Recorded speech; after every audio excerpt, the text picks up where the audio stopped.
Welcome, true believers. It's I, Shane, and I'm here to give you another What If episode, I guess review, recap, discussion.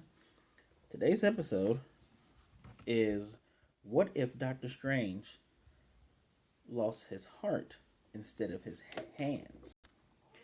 And before we get right into that, I'm going to please ask you to like, comment, subscribe to the channel. I really appreciate it. I really do. It's helping the channel move forward. And yeah, we got some really big things we're doing. And more big things to come. So let's just go ahead and get right into it. I told you I'm doing these videos differently. I will not go frame by frame. We'll have a discussion. I have notes, and I still take notes on this thing too. This episode was way better than the last one. Fantastic. If I were to do out of 5 ratings, first episode will be a 5. Well, first episode will be a 4. Second episode will be a 5. Last episode would be like a 3, borderline a 2, because it was kind of absurd. And this episode is like a 4 out of 5, close to a 5. It is quite possibly, it's right there with that first episode. And it borderlines get into that T'Challa Star-Lord episode because, man, really, really good. The concept of a evil Doctor Strange, and even who is it? Even the Ancient One, she mentions he's not necessarily evil, just misguided. So we have so many things to go over here. So first thing I'm going to say is all voice actors are all the people who star in the movies for sure. I didn't even have to look that up. The lady that played Christine, Night Nurse, that's her. That's Benedict Cumberbatch because he did come back in. Unless I'm completely wrong, I'm pretty sure that was Benedict Cumberbatch. I didn't even look at the what do you want to call them, the ending credits, because this episode was super powerful. A quick thing to note: the intro where the Watcher speaks, the costumes of Thor and Iron Man are change and have changed.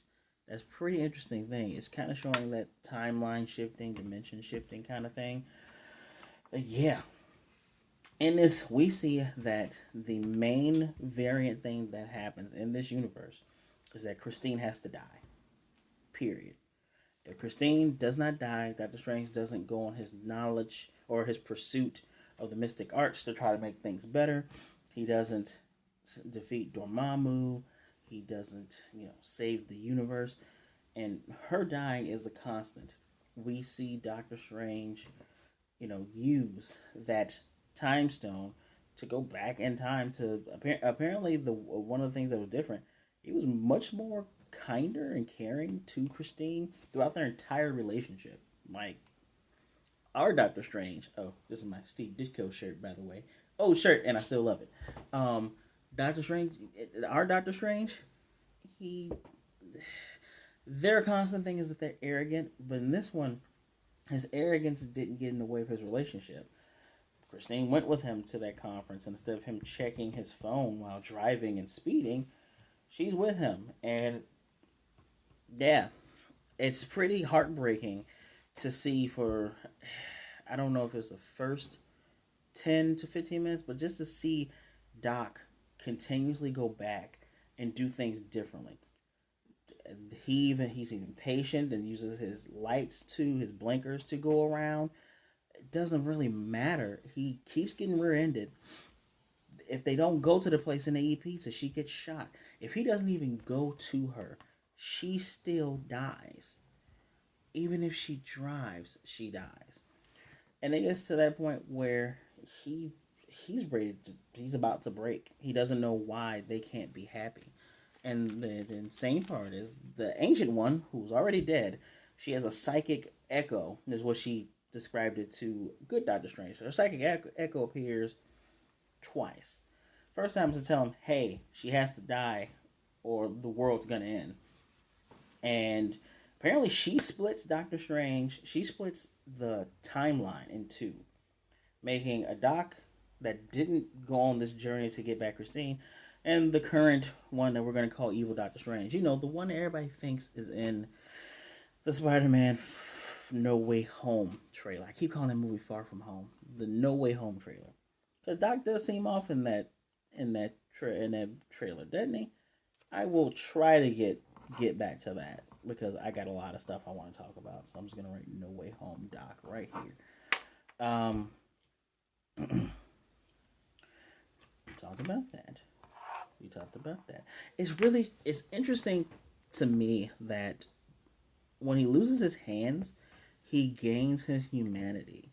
I don't know if it's because Christine is there, but he not his humanity. He learns humility, and throughout this, by him not losing and being humbled, he still thinks I can fix everything. Everything I can fix it. Everything can be overwritten. He finds a way to get to the Lost Library of Cagliostro. Now that sounds familiar because one of the tome that Matt Mickelson's character, cannot remember his name, and the really bad part is I didn't know this episode was showing up. I've been waiting for Spider-Man Zombie Slayer, and I ended up watching Doctor Strange 2 days ago. It was on TV. Doctor Strange is literally one of those MCU movies you can watch over and over again. I actually enjoyed it more than most people when it first came out, but yeah, it's one of those movies you can watch over and over again. Excuse me. In the same vein as Iron Man 1, Cap 1, First Avengers, you can watch Doctor Strange over and over again. And it's very interesting the callbacks. Like episode this episode knows the universe it's in. The universe is in. All the callbacks to when he's studying and training, and he's studying in this library for centuries, and he's using a time stone to keep himself alive, to keep time away from ravaging his body.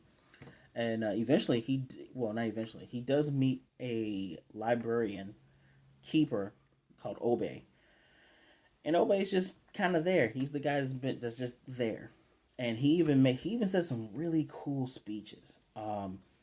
The thing about the fine love has a fine line between devotion and illusion, and a love can break a man's heart, but can also shatter your mind. Such such great lines from this character that I thought was kind of an allusion to Mordo. Kind of like if Mordo wasn't a dick and he was more patient, I feel like he would be Obey with his two different color eyes. I have no idea if Obey is actually from the Marvel Universe already, but that's neither here nor there. What is here and what I'm here for, I, Strange finds out that in order to break the confines of an absolution, you need the power of mystic beings. So, like Dormammu. And Obey makes a very, and we get that callback. Mystic beings do not bargain. Their powers are not meant for mortals. But Doc finds a way to absorb these beings into him. And the creatures we see, first, the funniest thing we see is a lawn gnome, because he starts small.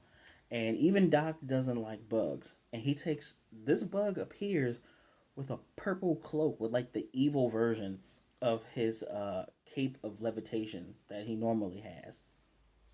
And I find it really strange that he didn't have the cloak. Even when him and the ancient one had their clash, I would have figured that even though he was using all the illusion and stuff, he still had the stone with him. Kind of surprised that still wasn't on him, but I guess he took it off. I mean, the split point was Wong saying, "Yeah, I had to use, you know, the little mystics room. Why don't you come with me and drink some tea before you do something dumb?" That was the split off point, and R. Strange had his cloak. So I'll ignore that plot hole. Maybe I'm forgetting something. Maybe I didn't see something. He gets a evil cloak from a bug. He he absorbs this crow, and the crow was drawn completely different than this Disney S style that the What If episode's been in. That was fantastic. It reminded me of Into the Spider Verse, where you're coming from a different dimension. While Gwen and Miles, they look similar. Maybe their dimensions are similar. Yep, you have a Peter B. Parker who looks different. Spider Ham that looks like a cartoon. The Crow looked like someone drew it very well, mind you. And these other beings, you got a two-headed ram. You got a sea serpent. You have a dragon.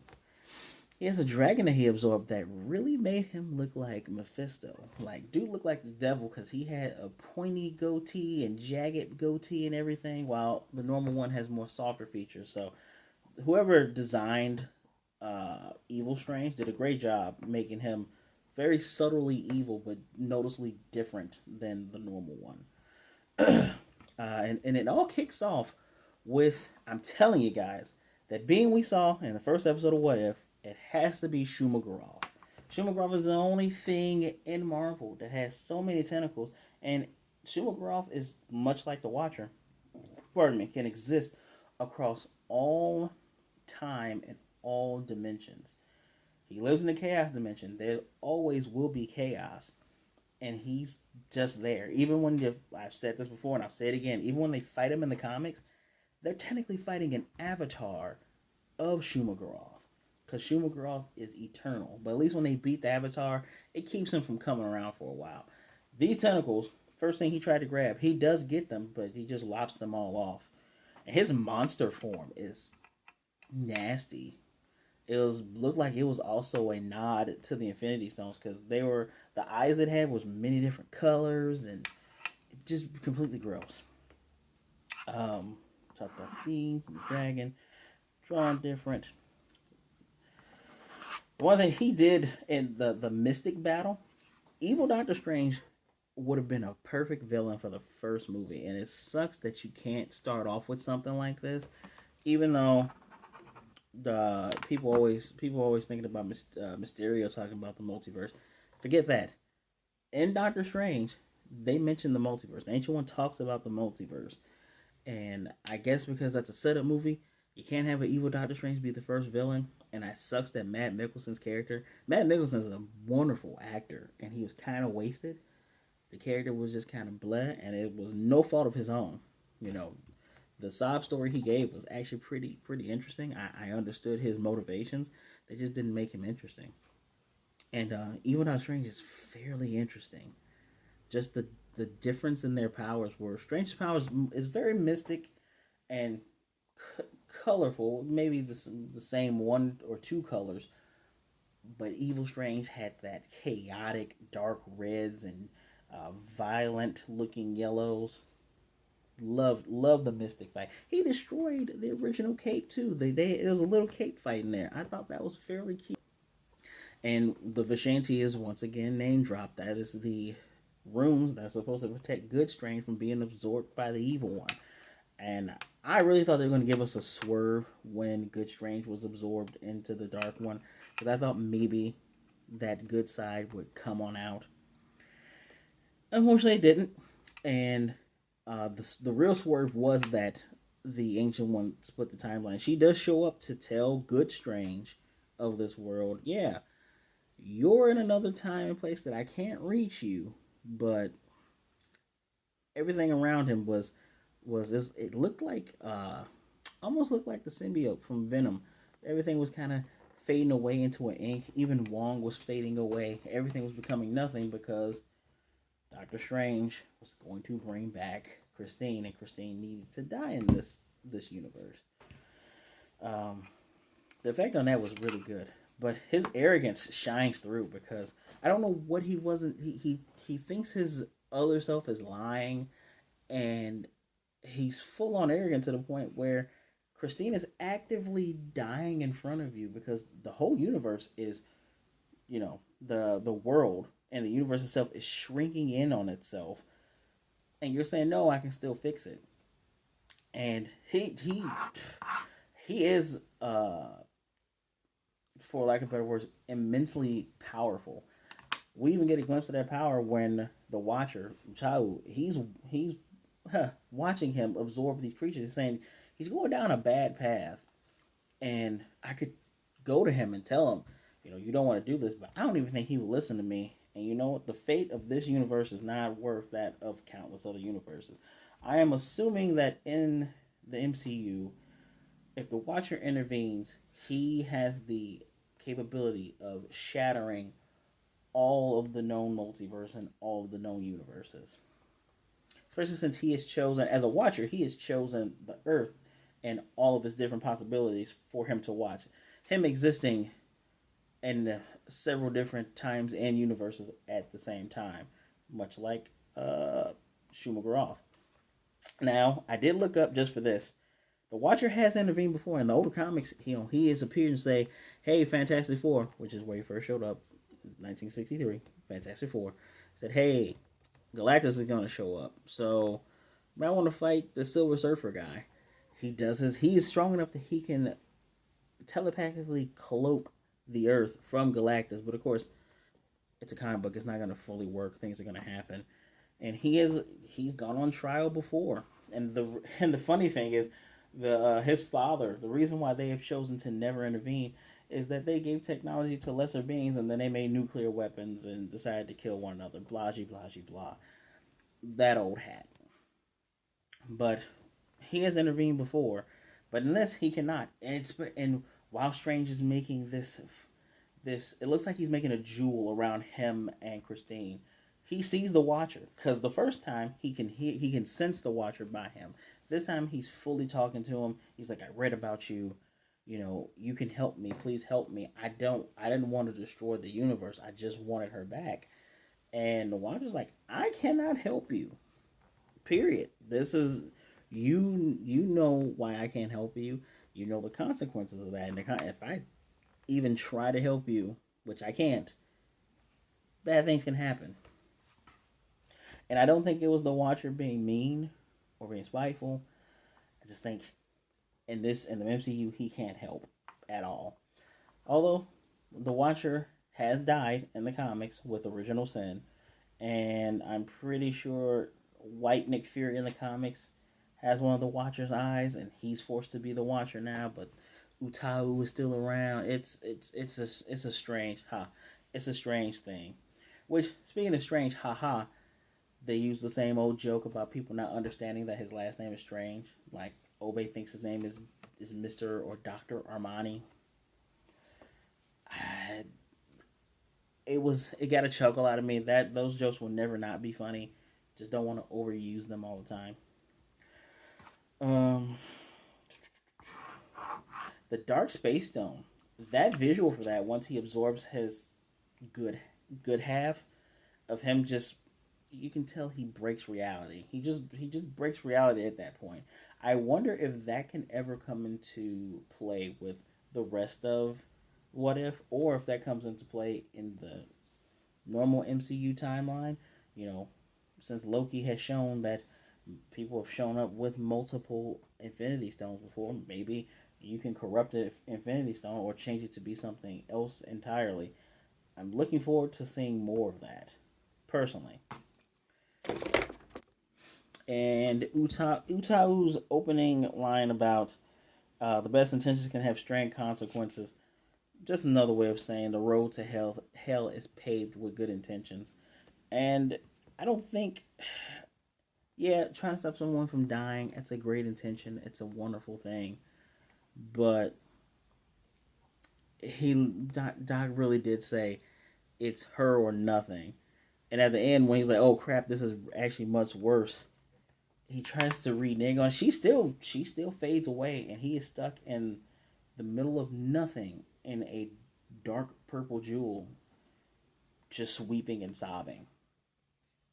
Uh, very dark, very sad. Most what ifs in the comics were pretty sad. There are a few with glimmers of hope. Like Captain Carter was neutral because I want to see her Avengers.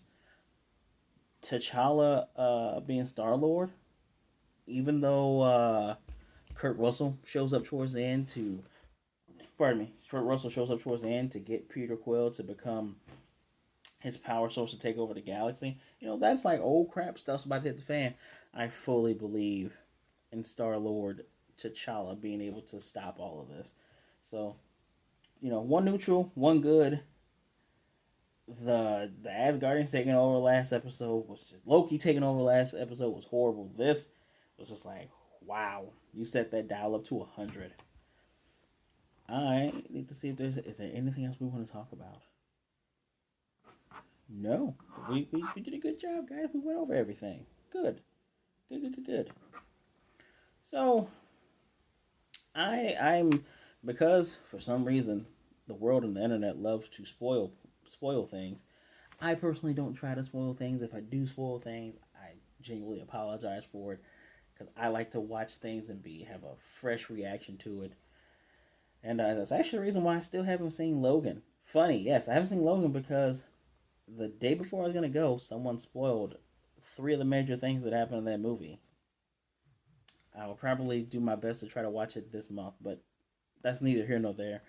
Uh, I'm pretty sure because of the trailer, I saw Doctor Strange again. I don't know if that's evil, dark purple Doctor Strange or good, red and blue, look like Thor colored Doctor Strange.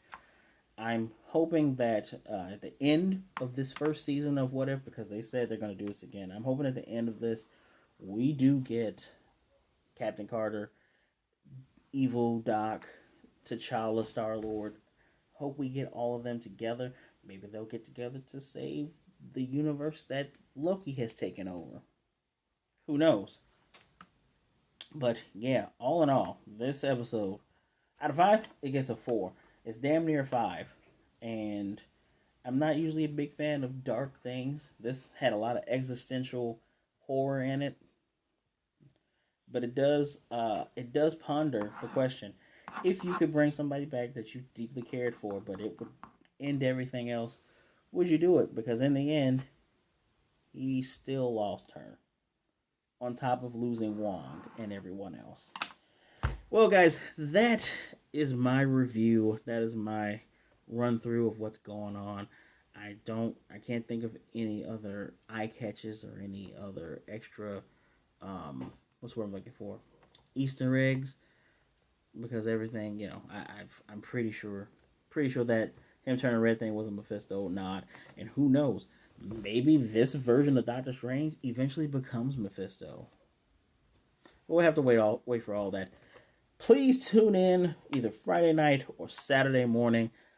I am going to go see Shang-Chi, which is the only way you can see him is in theaters, so I'm looking forward to that. I'm hearing some very good things about this movie. As always, leave me a comment down below. Let me know what you thought of this episode. Does it rank highly up there with you? Because it definitely ranks up there with me. And it's not just because I like Doctor Strange. As always, give me a like, hit the subscribe button, and hit the notification bell to be notified of more videos like this. We're going to keep on doing these what if videos because I enjoy them. Please share the video so others can join in the discussion. And as always, I thank you for showing up. Please be good, be blessed, wash your hands, wear your mask. Be good to yourself, be good to others. Please don't be a jerk either way, and I will definitely see you next time. Excelsior. Ah, aha, I lied. I lied. Before I send you away, No Way Home. I don't think that's evil Doctor Strange. I just think that's just our Doctor Strange who has been through a lot. He's died. He came back. He saved the world. Helped save the world. He had to watch Tony Stark die. I'm pretty sure this is just a guy who wants to help Peter out. Even he says there are consequences to spells, and he's not being loosey-goosey with it. So I do not think that that's evil Doctor Strange, but who knows? I could be proven wrong. Alright, now I can send you away. Excelsior.